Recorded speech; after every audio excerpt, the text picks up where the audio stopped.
Welcome to the First Cut Podcast. This is your preview for the Open Championship, and we are very much live on CBS Sports Network. Joining me to jump into all the storylines, all the course previews, all the players you need to know about, Patrick McDonald is here. Hello, Patrick.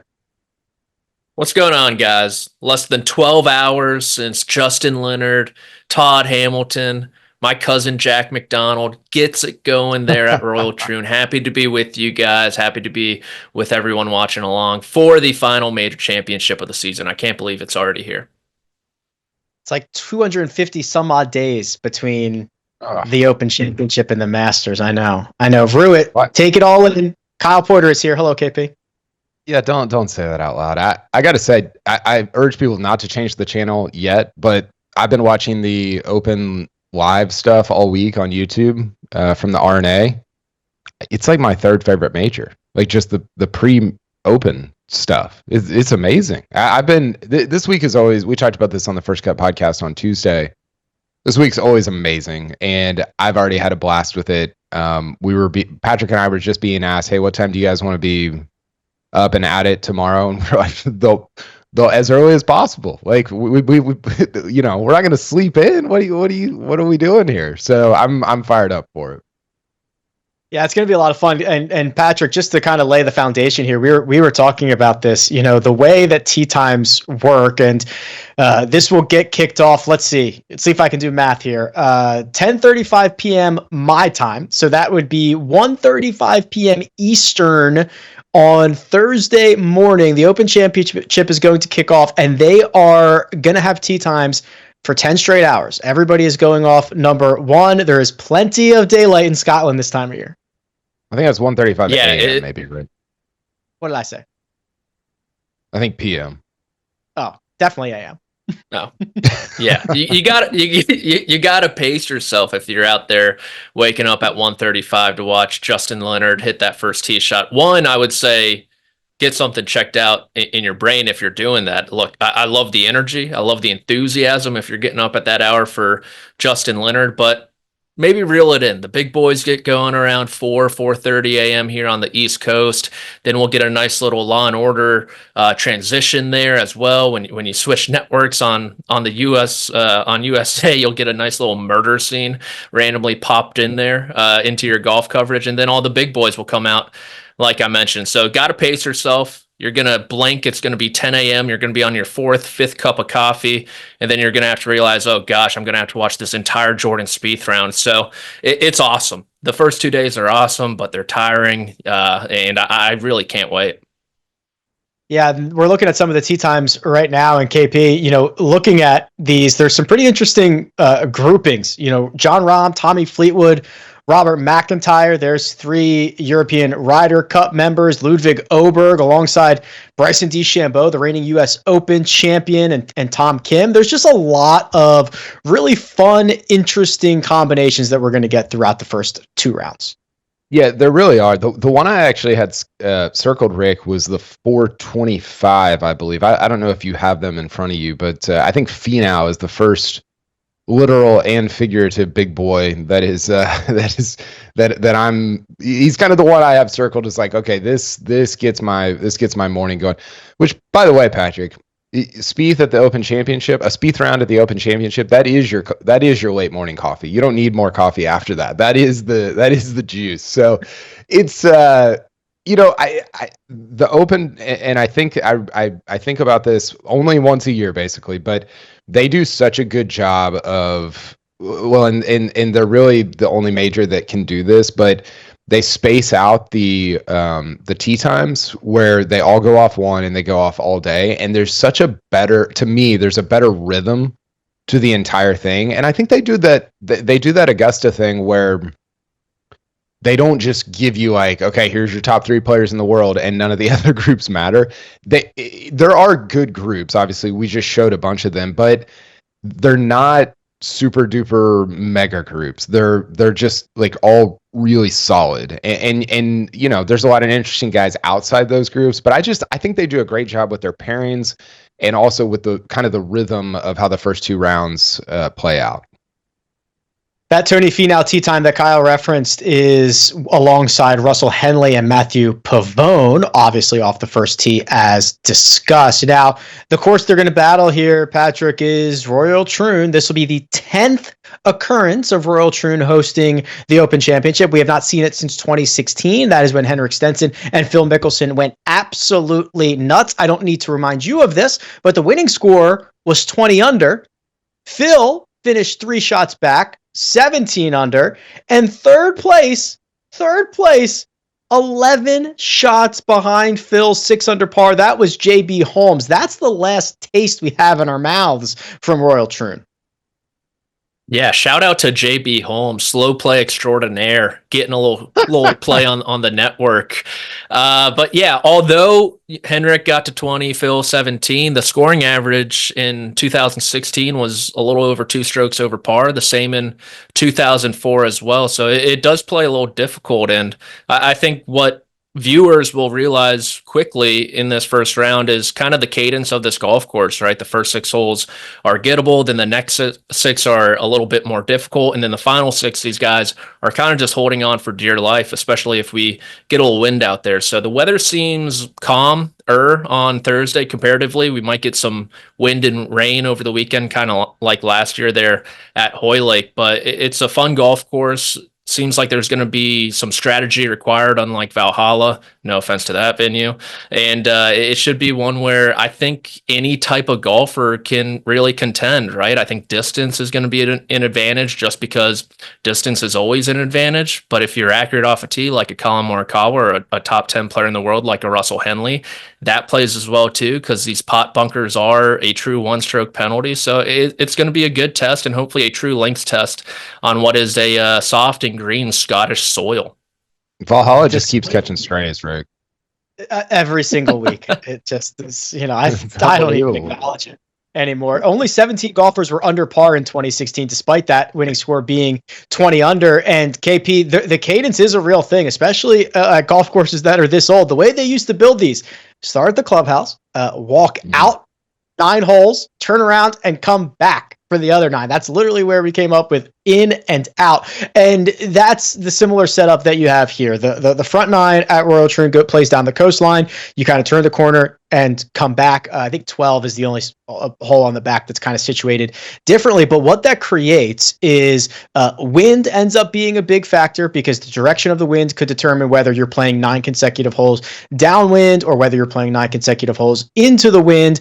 And then also, Patrick is right. When you start making the turn, 11 is going to be like the hardest hole these guys play maybe all year long. 10, 12, 13, these are all beasts. You're just trying to hold on to your gains and get back into the clubhouse.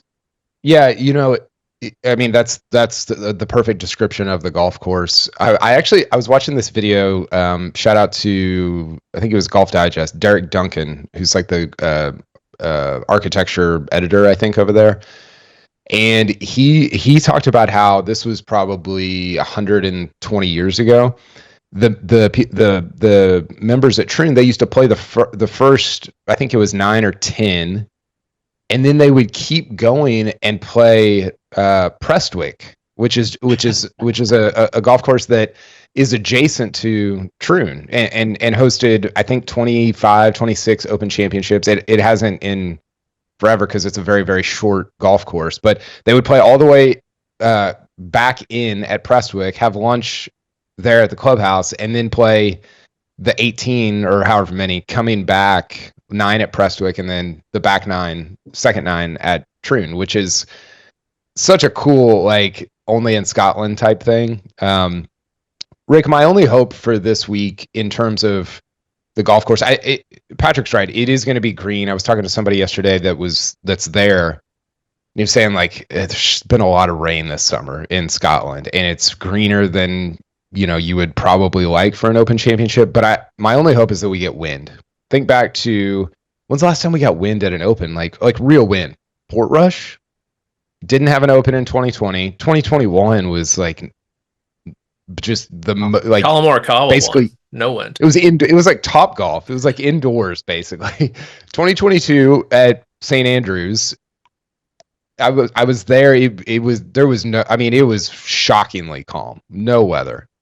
last year. We got some weather, but I don't remember. Maybe the wind got up a little bit at times, but it was more so the rain, right? It was more so the rain that kind of affected that golf tournament. So I hope we get some wind. I saw I tweeted out a clip of Phil talking about slice winds and cut wind.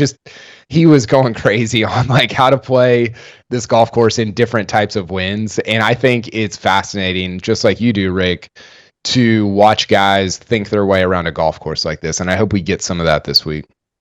Yeah, a lot of strategy. I think that Troon and Prestwick, I think they still do that. I think it's now 18 holes for the current membership once a year, 9, lunch, 9. I believe that still happens, but obviously a great tradition like we get all the time overseas. We are going to continue this conversation and dive into the headliners. Much more to come after a quick break.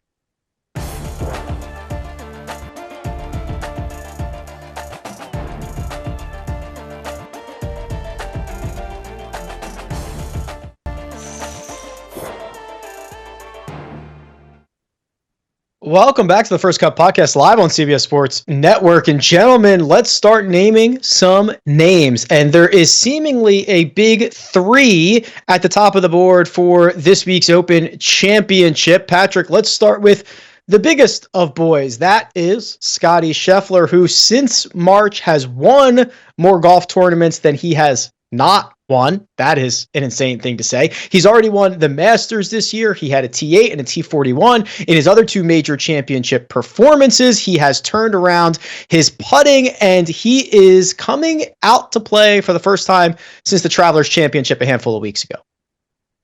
Yeah, it's been a while since we've seen the world number 1. Like you said, obviously in fantastic form, seems to have everything going his way. I think unlike the first 3 majors, there are some question marks around him, which might be a little harsh, I guess, given, like you said, he's won 6 out of the last 10. But you look at Scottie Scheffler's win throughout his careers, they've kind of come at Scottie Scheffler golf courses. Augusta National, he's won twice at. TPC Sawgrass, he plays well in Phoenix a ton.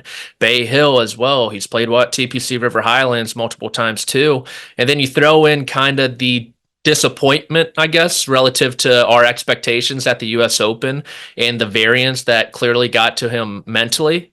And you say, okay, well, there's a whole lot of variance in links golf, and Scottie hasn't been too great in this championship. You see the results on the screen, but like KP outlined earlier, 2021 at Royal St. George's, not a breath of wind. 2022 at St. Andrews, not much wind. In 2023, he needed to get up and down on the 18th hole on Friday just to make the cut. Actually got pretty lucky. The ball rode up the face of the bunker. I remember it like it was yesterday because I thought he was going to miss the cut. Got up and down, made that birdie. And you kind of see, okay, maybe this isn't going to be a great championship for Scottie Scheffler. But then on the flip, Rick, it's like, okay, you got to put the ball in the fairway. Hit it long and straight off the tee. Scottie Scheffler. Smaller greens. You got to eat up greens in regulation. Henrik Stenson led that stat in 2016. Okay, Scottie Scheffler. If you miss the green, you need to have great hands. Fine, Scottie Scheffler. And guess what? These greens are small. There's not a ton of break to them. Guys are going to fill it up. And guess what? Scottie Scheffler can do that now too. So something's going to have to give this week. I think he's going to have a great chance, obviously. But I would love to see him play himself into contention in an Open Championship for the first time. Yeah, it'll be interesting to see how he responds to some more links style golf. And KP, I want to talk about the big lurker in Rory McIlroy. And there is certainly no question about his form. T4 at the Scottish Open, runner-up finish at the U.S. Open, and basically nothing but top 15s for the last couple of months. There is no doubt about his Open Championship history. He has not only won this event in 2014, but he's piled up top 5 finishes both before and after that victory. Now, that's not the question. The question is, what is going on between the ears, and will that bite him again this time around? Well, when you're talking about the big lurker, I thought you meant Bryson, the big boy. But no, Rory. I think that what's really interesting about this week for Scottie and for Rory is that it's almost like their golf is secondary to these other things.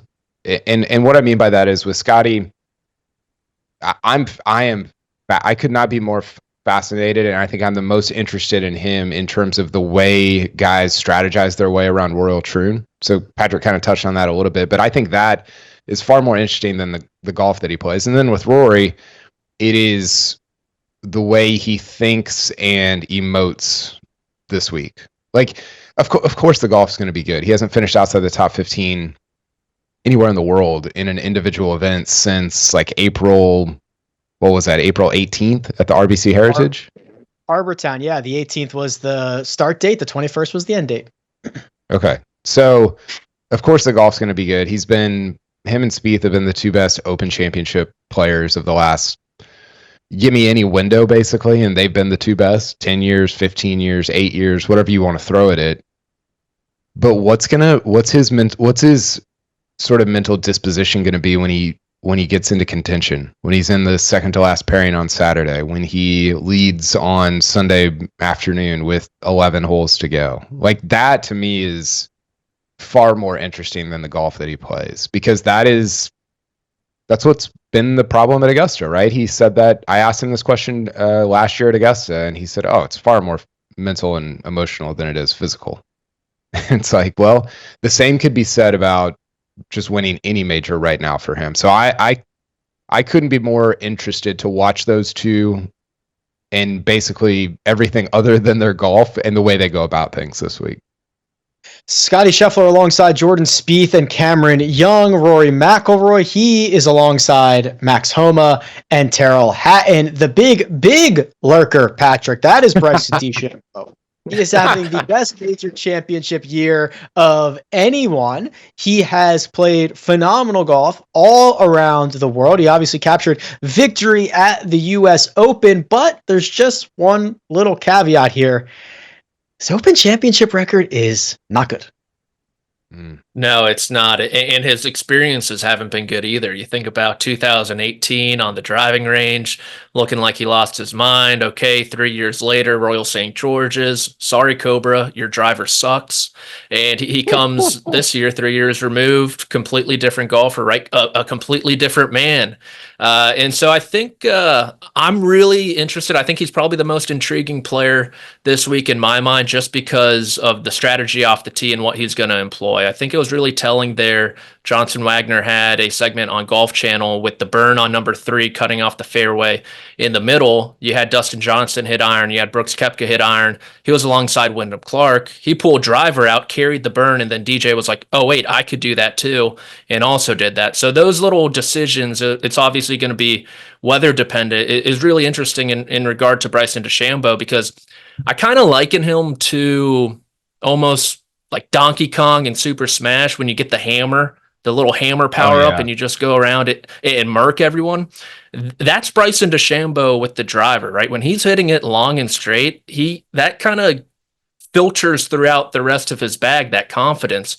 And then you add in the fandom that he's received. I think that's another potential question mark too, right? He was well received at Valhalla. He was well received there at the US Open too. Is that going to travel across the pond? Who knows? And so I think I add all those factors together, not having a great Open Championship record too. His only top 10 at that 22 Open at St. Andrews. And like Scheffler, there are some question marks, but he does come in as a more complete player compared to those other Opens.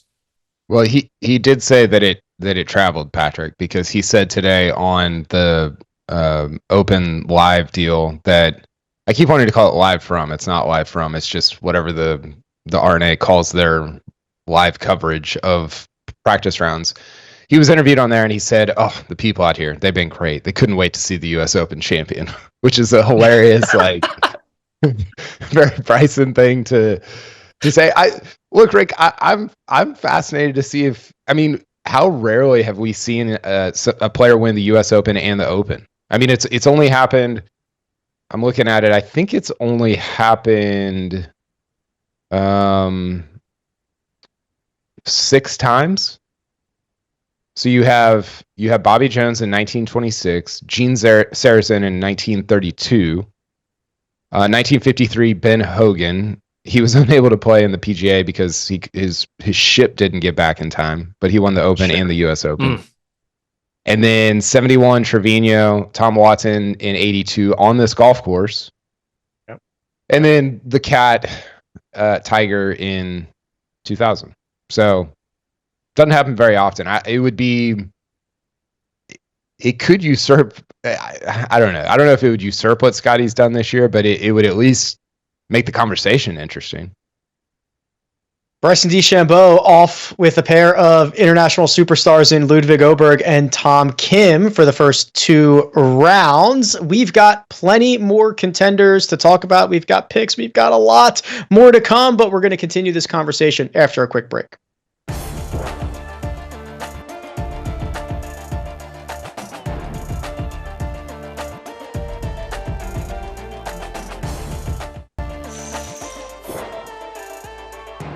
Welcome back to the First Cut Podcast live on CBS Sports Network, and we must go deeper. Plenty of contenders to win the Open Championship. And Patrick, let's dive into Tommy Fleetwood, who's been having a great year. 0 victories, very Tommy-esque here, and now would be looking for, of course, his first major. It would count as his first PGA Tour victory. There's just a lot of business for Tommy to take care of. Yeah, there is. It's been kind of a weird year, to tell you the truth. He gets that win in Dubai over Rory McIlroy, who hit the ball into the ocean, or I guess technically sea there, on the 72nd hole. Comes over, finishes a distant third at the Masters, kind of backdoored that podium. And the results on paper have been pretty solid, but he really hasn't played himself into contention, say, on Sunday, let alone the back 9 on Sunday in a tournament since that win in Dubai. So the Links golf experience is awesome. He was in the mix last year at Royal Liverpool, his hometown. Got off to a great start, kind of backtracked in those middle rounds, finished inside the top 10. Had himself a chance there at Royal Portrush as well, finished runner-up to Shane Lowry. So for Tommy, it's really... he's probably going to play some really good golf this week, right? Kind of like Rory McIlroy. It seems like a top 20, top 25 finish is sort of his floor, but similar to Rory, albeit very different, it's what are you going to do when you get in the mix in a major championship? Because some of his best finishes, Shinnecock, LACC, those were Sunday 63s, and then other tournaments where he was in the mix, kind of like Liverpool and kind of like Aaron Hills, he's faltered down the stretch. So it's a big question mark, but the form's definitely there. But it's what's in between the years that I'm looking forward to. Well, it wouldn't be an Open Championship, KP, if we didn't talk about Jordan Spieth, and the form is not there for Jordan. And we've gone to a couple places where he's historically had success. I'm thinking of the Masters, I'm thinking of Harbor Town, and he wasn't able to summon the magic there. But this, an Open Championship, if the magic can be summoned, it has to be now. Can it be summoned, though? I mean, I mean, I guess that's what you're asking me. Real great insight there. I feel like I've just gotten burned by him a bunch this year because you go into he started the year great. You know, he plays well at the Kapalua, going to the Masters off a top 10 at the Texas Open, and you're like, oh, I mean, it's Augusta. Like Spieth's for sure he's going to finish top 20, and he's just awful. Like he made was it an 8 or a 9, Patrick, on 15? He's so bad. Yeah, and there's injury concerns. I just. It's very difficult to get me off of like, hey, Spieth's going to be awesome at an Open Championship, but I think I'm like off of it. I don't think I'm a non-believer right now, which is a bummer because, and he'll probably go out and shoot 66 or whatever, but it's a bummer because he's so crazy and fun at Opens, and I just am not, I'm not seeing it right now at all. There's nothing. Other than his history at the Open, there are 0 things that point to, hey, he's going to have a good week this week. There will be an 8-hole stretch that he plays at 6 under just to get everybody all hot. But I don't know if the result will be there. Results are there for Colin Morikawa, Patrick, because he's probably been one of the best players in the world this year, especially since the Masters. He still looks for that first victory. We saw him play well at the Scottish Open last week. He is on a historically great start to his major championship career. If he could possibly add a third major this early, we'd be on a historic pace. Yeah, it'd push him past Rahm, JT, DeChambeau, Scheffler, and pull him alongside someone like Jordan Spieth very quickly. And I think for Colin Morikawa, like you mentioned there, he's been awesome since the Masters, probably a top 4 player in the world. He's finished inside the top 15 in the first 3 major championships of the season. But you look at his Sunday performances, it's obviously a pretty small sample size. He disappeared there on the back 9 at Augusta National. Couldn't get anything to drop there at Valhalla. He only made 1 birdie there when everyone was making birdies. That came on the very last hole. And even last week at the Scottish Open, that was the only day where the wind seemed to be a factor. And I know we talk about, can Colin Morikawa play in the wind? Can Colin Morikawa play in the wind? And it switched on these guys, and you saw Colin Morikawa kind of struggle with that. So his Open Championship win came in his debut at a very benign Royal St. George's. Ever since that, he's missed a couple cuts, but this should be a great course fit for him. But I do have, I guess, some question marks about his ability to play in bad weather, which I hope is coming over the weekend with rain and wind, and maybe some of that Sunday performance, because he had a chance there at the Memorial against Scottie Scheffler. The world number 1 left the door open multiple times, and he just wasn't able to step through. So I think he is well aware of that, obviously coming so close so many times, and he'll probably answer those questions this weekend.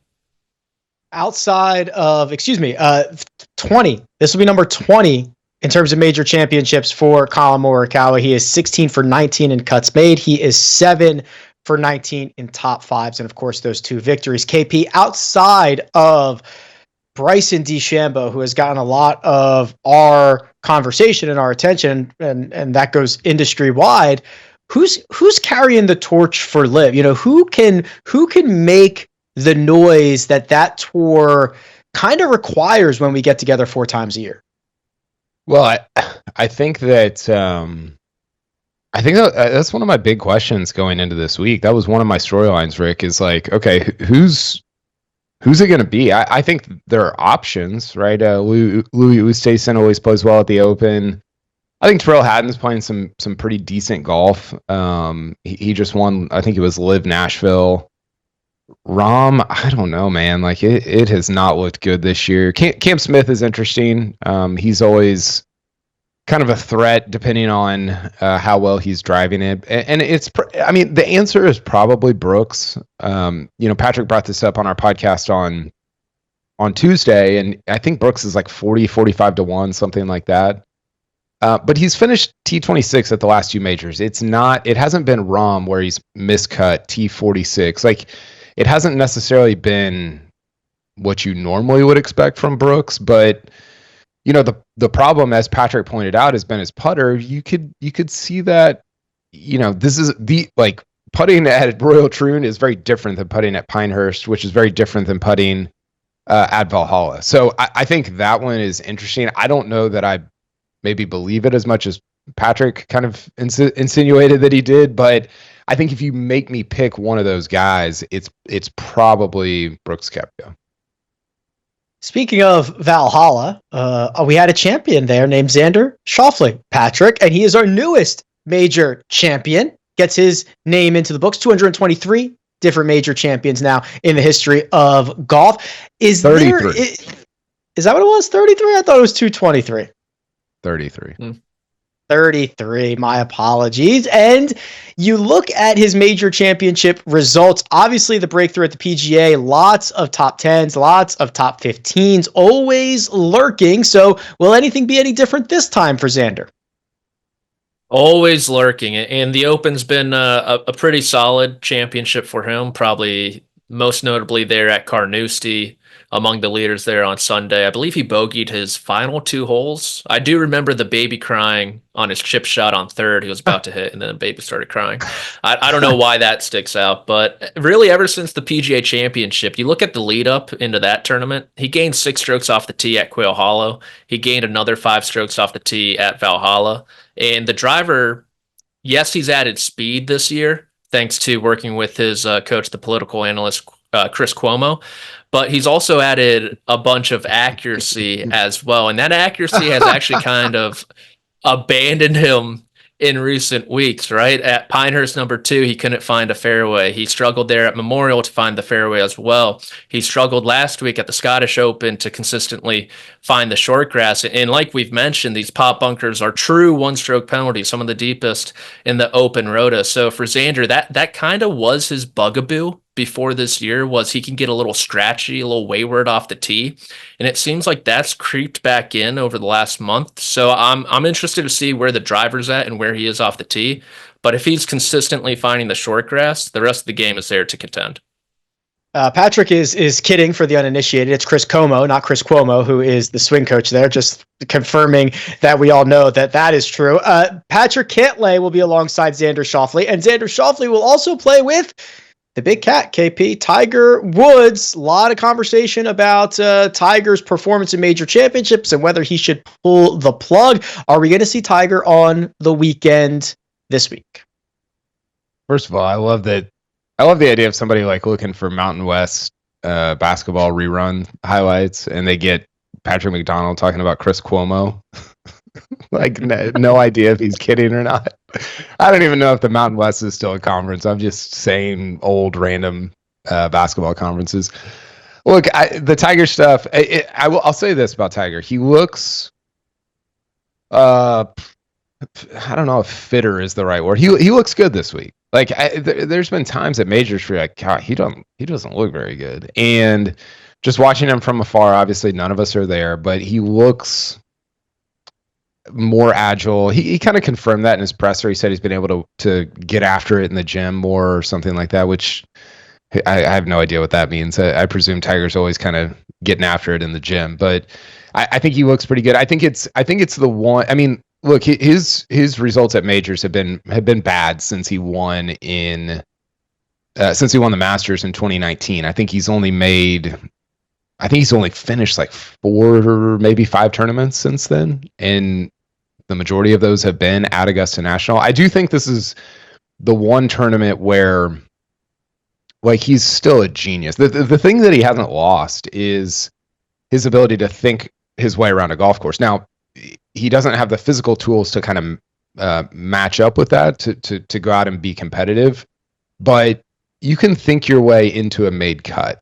And I'm interested to watch and see if he's able to do that this week, because even though the physical gifts are eroding, mentally he's all systems go. So I actually think he's going to make the cut, which would be, people don't think that's a big deal. He hasn't done it very often since. I don't think he's made a cut at a major that isn't the Masters since the COVID Masters in November of 2020. So.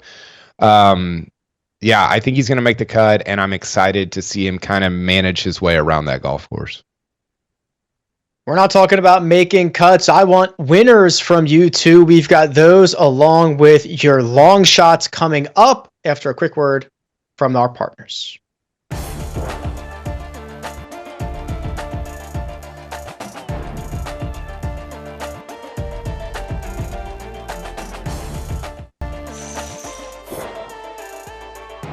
Welcome back to the First Cut Podcast live on CBS Sports Network, and we are talking picks. And look at these odds. Scottie Scheffler entering the Open Championship at 4.5 to 1. Those are the shortest odds to win the Open since, look at these two names, Jordan Spieth in 2015 and Tiger Woods in 2010 were both 5 to 1. Neither would win.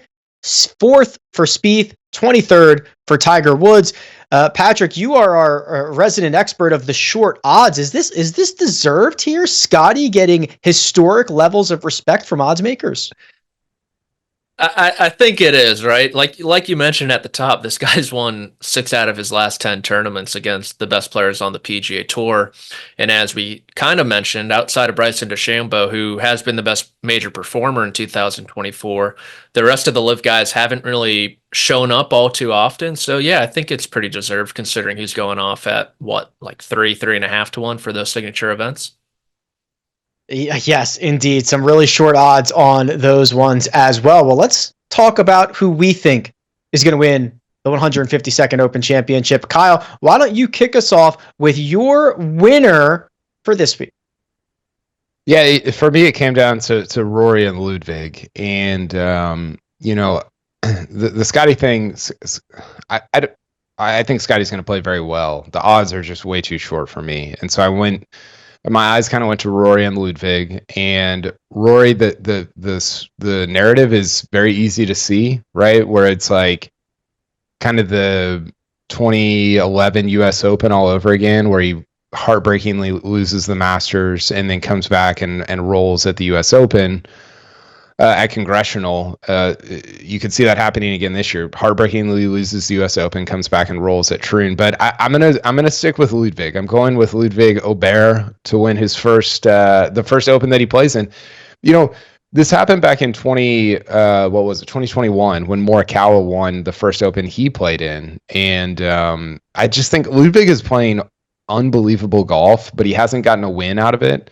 Now you could argue that there's a lot of guys that's true of right now. It's actually true of Morikawa. He's been playing amazing golf, hasn't gotten a win out of it, but I don't know. His disposition sets up very well for Open Championships. I think Ludwig gets his first win of 2024 and his first major this weekend. Yeah, 18-1 for Ludwig, and because you laid out the parallels so beautifully, I'll just reveal to you my pick to win is Collin Morikawa, and I believe that he's been one of the best players in the world since the Masters. I love the way he's doing it. He's ball striking and knocking the cover off of this thing, which is the DNA for Collin Morikawa. Plus, you throw in the added benefit of a really hot putter as of late, and I think that he's been knocking on the door, and it's time for it to open. Patrick, you have opted to go deeper down the board for your pick to win. Where did you end up here? Yeah, I got a little weird with it, to tell you the truth. I went with Tony Finau. Finally, Big Tone is going to grab his first major championship of the season. Yes, Finau fresh, Rick. And look, he has been awesome these past couple of months. The short game has really taken a step in the right direction, and the results back it up. We know what he can do ball striking wise. He's one of the best iron players in this field. He's one of the longest players in this field. And then the putting and the chippings come around, back-to-back top fives at the U.S. Open and the Travelers Championship as well. And KP kind of mentioned it there with the video he tweeted out about Phil Mickelson talking about this closing stretch at Troon and how the wind quarters off the left. And that's why someone like Mickelson, who's able to fade his golf ball back into the wind, has found success here, right? Finished runner-up in 2016, played well in 2004 as well, a couple of strokes outside that playoff. So Finau is a guy who can work the ball right to left back into that wind, and I think that's just a little added detail, a little cherry on top, given how well he's played in the Open before 2019, finished third, how well he's playing now, and then you throw that in too, and I think Finau, he's going to be there come Sunday. Well, there are synergies here, gentlemen, because I asked each of you for a pick. I asked each of you for a sleeper, and we've got a little bit of crossover here, KP, because Tony Finau was the name that popped up in your sleeper column. So you must be buying what Patrick is selling. Yeah, I can't believe he's 50-1, right? I just think, he finished top 5 at the U.S. Open. He finished top 25, I believe, at the PGA Championship. And then he's been awesome at Opens. He's played in 7 of them. He's got 6 top 30s. And, if you look at just strokes gained at the Open Championship, over the last 10 years, it's Rory, Spieth, Stinson's up there, and Finau's up there. Tommy Fleetwood's up there as well. To me, that should not be 50-1. It should be more like 30-1. So I think there's a ton of value there. He's having, arguably, Rick, the best approach play season, like the best iron season of his career. So it's going to come down to if the putter gets hot, then I think he will be in the mix this weekend at Troon. Yeah, once he started getting that putter toe down, he started to roll the rock and has been lights out ever since. I agree. There are a lot of really good options in that 40, 50, and 60-1 range. That's where my long shot came from as well. It's Shane Lowry. I don't need to remind you of his Open Championship history, but I will. He's won the Claret Jug. He's had a lot of great success both before and after that victory. And I just think we're getting a really good trend line from him right now. KP, you and I saw him try to shoot a 61 at the PGA Championship at Valhalla, right? Would have been the lowest rounded major championship history. He missed that putt on 18, and the stats from that week were unsustainable. He gained like 9 strokes putting. We knew he was going to come back to earth, but he is playing with a much more sustainable stat profile right now. He's adding help with the putter in a great short game, but he's hitting it much better now. So I think this is the time for him to show up and throw his name into the ring again for an Open Championship, which leaves just one more name here, Patrick, to round out the winners and the sleepers. Your winner was 50-1, so you're going longer than that for your sleeper. Where are you headed? I'm going with Louis Oosthuizen. Don't call him Lewis. People watching this are going to be like, this guy's just picking cats who will finish second and third. But he's been awesome on Live Golf this year. A handful of top fives, a handful of second and thirds, unfortunately. And for Louis, this is his first major championship of the season, right? Didn't get in the Masters, turned down the invitation into the PGA Championship, didn't qualify for the US Open, didn't even try. So he's got it circled on his calendar, and he's been awesome in Opens before. Obviously, the win at St. Andrews many moons ago, was in the mix with Morikawa and Spieth at Royal St. George's as well. So very comfortable on links golf. He's played well at the Alfred Dunhill links too. So great form, great course fit, all that jazz, and at a pretty tasty price. Yeah, despite not having the win on Live, he did get 2 wins on the DP World Tour in December. They were back-to-back in his home country of South Africa. He has been lurking. He's been around first for quite some time now, looking for that breakthrough. So just to recap those, the 3 winners are Colin Morikawa 16-1, Ludwig Åberg at 18-1, and Patrick went with Tony Finau at a big 5-0-50. Long shots or sleepers, Shane Lowry at 40-1, Tony Finau for KP, that's 50-1, and then we just rounded out with Louis Oosthuizen at 65-1. Fingers crossed that we can get a sweat or two coming on Sunday afternoon. We've got a little bit more to do here. We're going to put a bow on the Open Championship and our final major of the year. We're going to do just that after a quick break.